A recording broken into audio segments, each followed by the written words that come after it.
Good morning all of you. Vipin VIP chemistry classes में आपका स्वागत है। देखिए कक्षा 11 विषय रसायन विज्ञान, चैप्टर है इसमें परमाणु संरचना एटॉमिक स्ट्रक्चर, जिसका टॉपिक है क्वांटम संख्याएं। आज क्वांटम नंबर्स के बारे में बताऊंगा आपको। देखिए किसी इलेक्ट्रॉन का कोष, उपकोष, ऊर्जा व दिशा ज्ञात करने के लिए जिन संख्याओं की आवश्यकता होती है उन्हें क्वांटम संख्याएं कहते हैं। किसी इलेक्ट्रॉन का कोष, उपकोष, ऊर्जा ज्ञात करने के लिए जिन संख्याओं की आवश्यकता होती है उन्हें क्वांटम संख्याएं, क्वांटम नंबर्स कहते हैं। क्वांटम संख्याएं 4 प्रकार की होती हैं। मुख्य क्वांटम संख्या,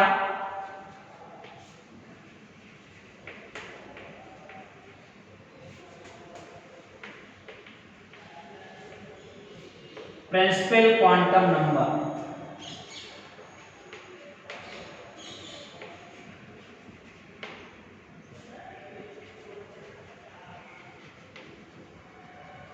क्वांटम नंबर।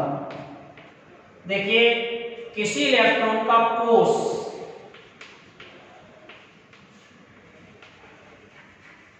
सेल ज्ञात करने के लिए जिस संख्या की आवश्यकता होती है उसे मुख्य क्वांटम संख्या कहते हैं। इसको स्मॉल n से प्रदर्शित करते हैं और n बराबर होता है 1, 2, 3, 4 infinite. n is not equal to 0, n का मान 0 नहीं हो सकता।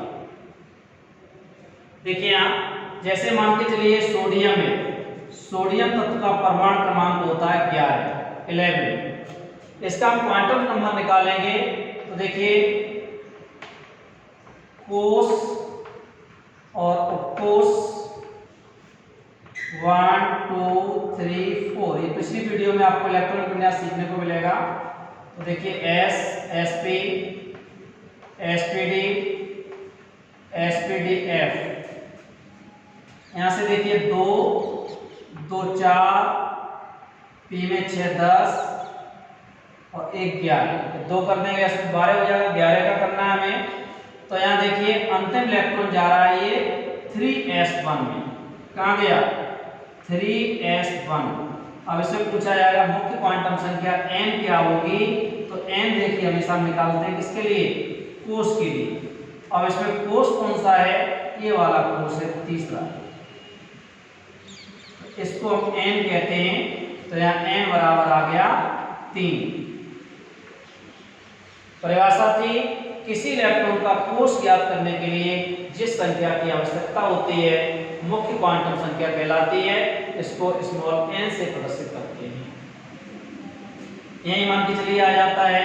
फॉर एग्जाम्पल 4s या 4p6 आ जाता है।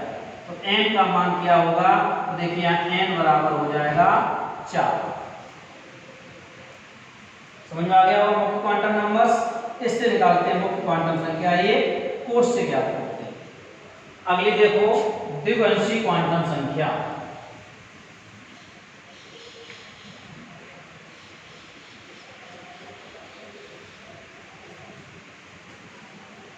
सेकंड है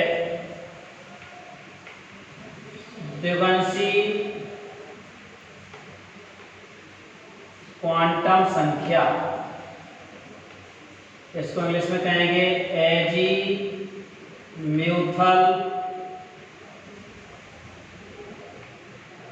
क्वांटम नंबर। इसमें देखो बेटा, किसी इलेक्ट्रॉन का उपकोष ज्ञात करने के लिए जिस संख्या की आवश्यकता होती है उसे द्विवंशी क्वांटम संख्या कहते हैं। इसमें हम सब सेल ज्ञात करते हैं उपकोष को।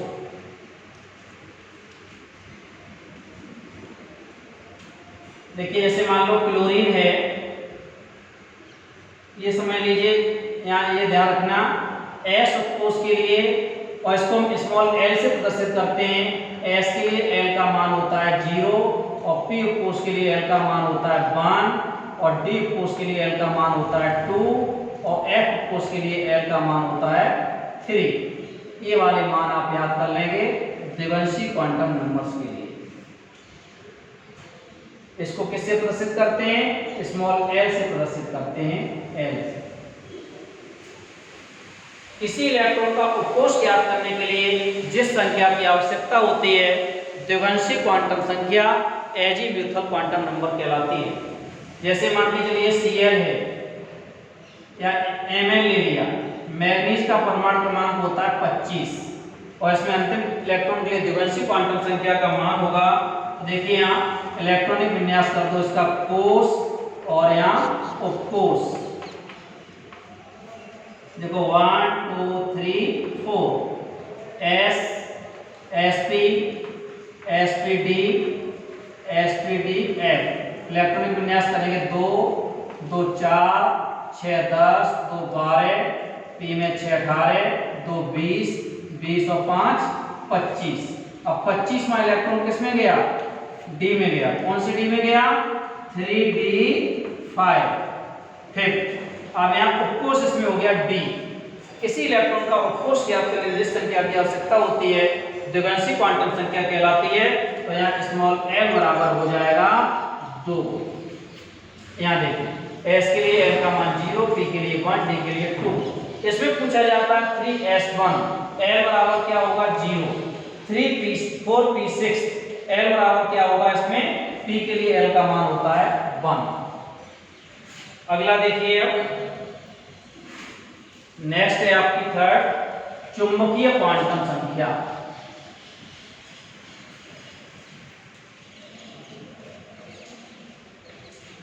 इसलिए बता रहा हूं आपको चुंबकीय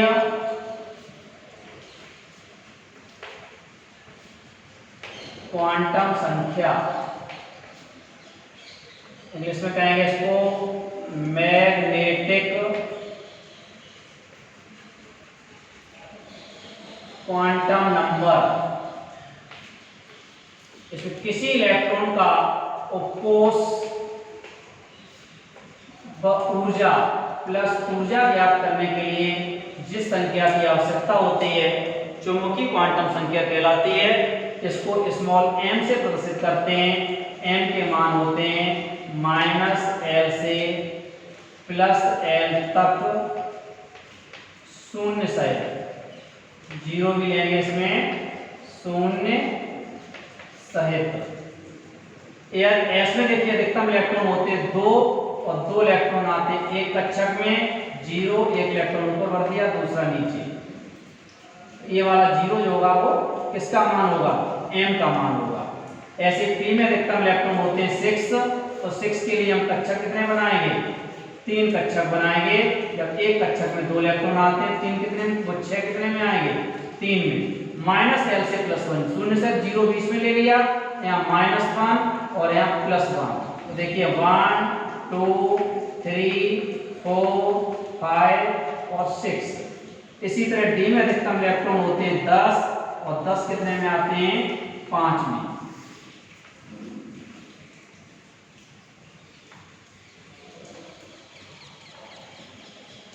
बीच में देखो 0 -1 +1 -2 +2।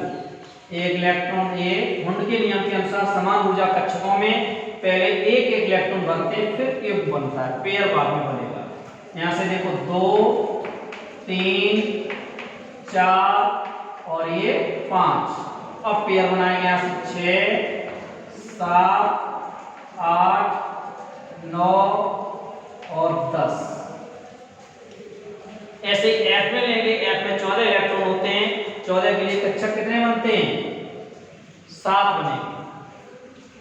एक कक्षक में तो F में यहाँ बढ़ जाएगा -3, इधर हो जाएगा +3। समझ में आ गया होगा। ये किसी इलेक्ट्रॉन का उपकोष ऊर्जा ज्ञात करने के लिए जिस संख्या की आवश्यकता होती है उसे चुंबकीय क्वांटम संख्या कहते हैं। अब यहाँ स्मॉल mn मैग्नीज में बता रहा हूँ आपको m का मान क्या होगा। यहाँ देखिए मैग्नीज में अंतिम इलेक्ट्रॉन आया है, ये गया 3d5 में, तो 3d5 के लिए m का मान क्या होगा? यहाँ ध्यान रखिए बेटा 3d5। अब देखिए यहाँ उपकोष तो हो गया इसमें d और ऊर्जा हो गई इसमें ये 5 इलेक्ट्रॉन, ये ऊर्जा एनर्जी है और ये क्या? उपकोष है। तो देखिए यहाँ किसी इलेक्ट्रॉन का उपकोष ऊर्जा ज्ञात करने के लिए उपकोष डी, और डी के लिए हमने कक्षा कितने बनाए यहाँ पर 5। अब यहाँ देखो 0 -1 +1 -2 और +2 1 2 3 4 5। पांचवा इलेक्ट्रॉन किसमें जा रहा है बताओ? ये जा रहा है 5th में।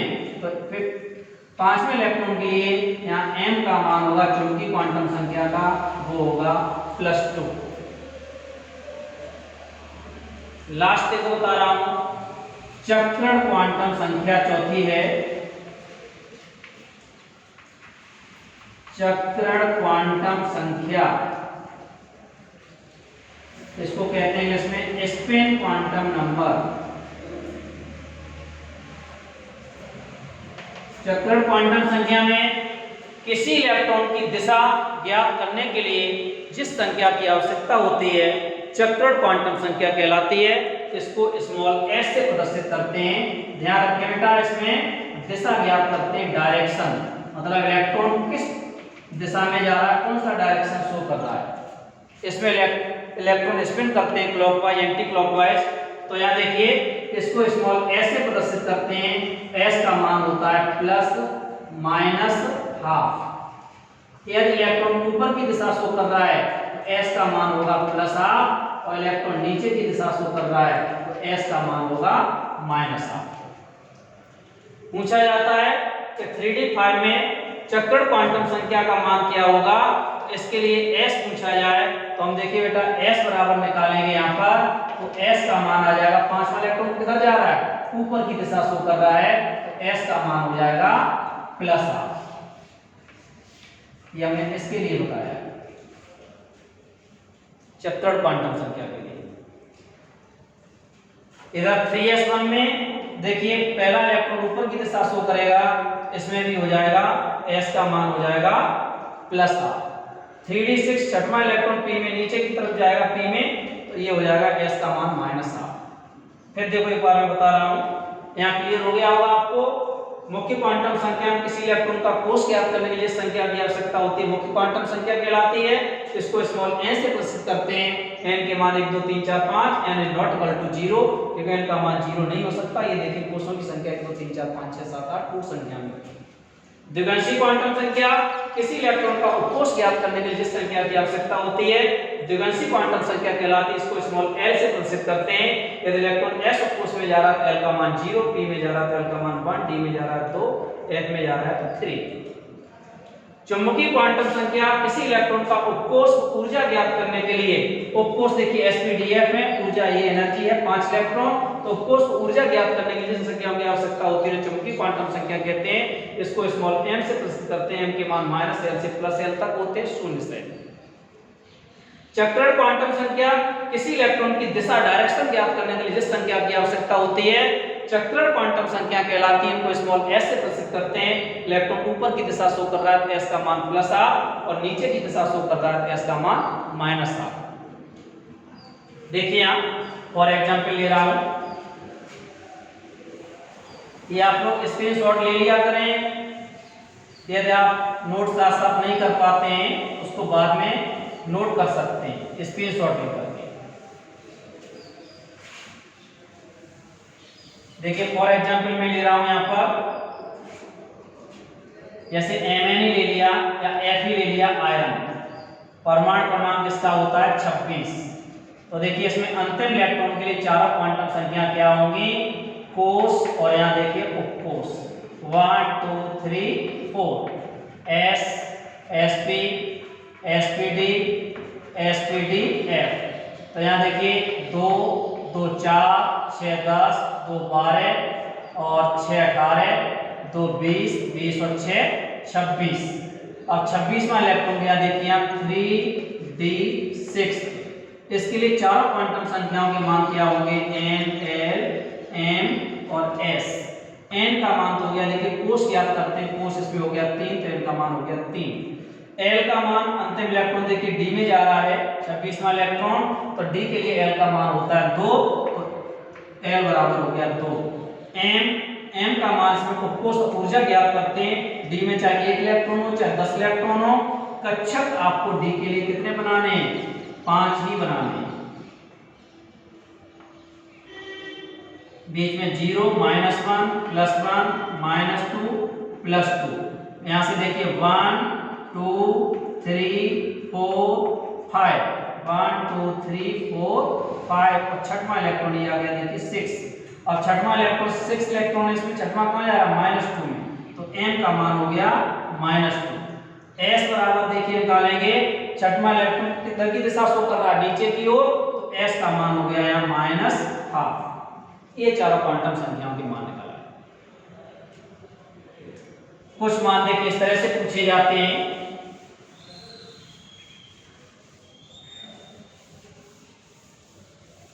दो क्वेश्चन और आपको बताऊंगा इसमें।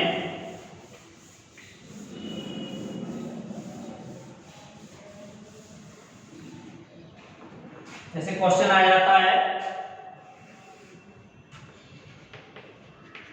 n बराबर 3 के लिए चारों क्वांटम संख्याओं के कुल मान क्या होंगे?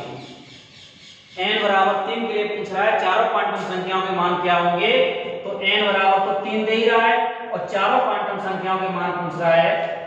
चारों क्वांटम संख्याओं के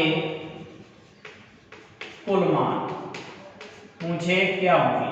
n एक तो दे दिया 3 और n के लिए l के कुल मान बराबर n होते हैं, ये भी हो जाएंगे 3।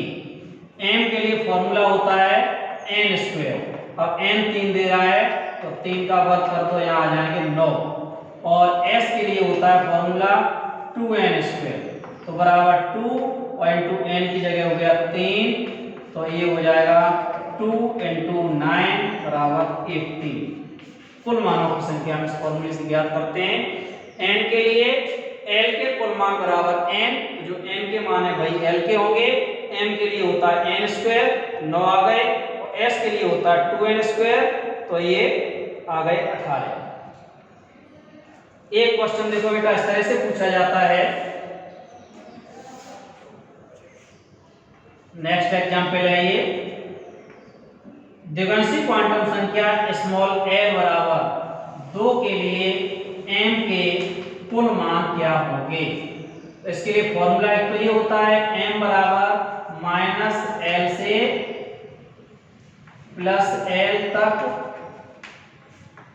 0 सहित 0 सहित।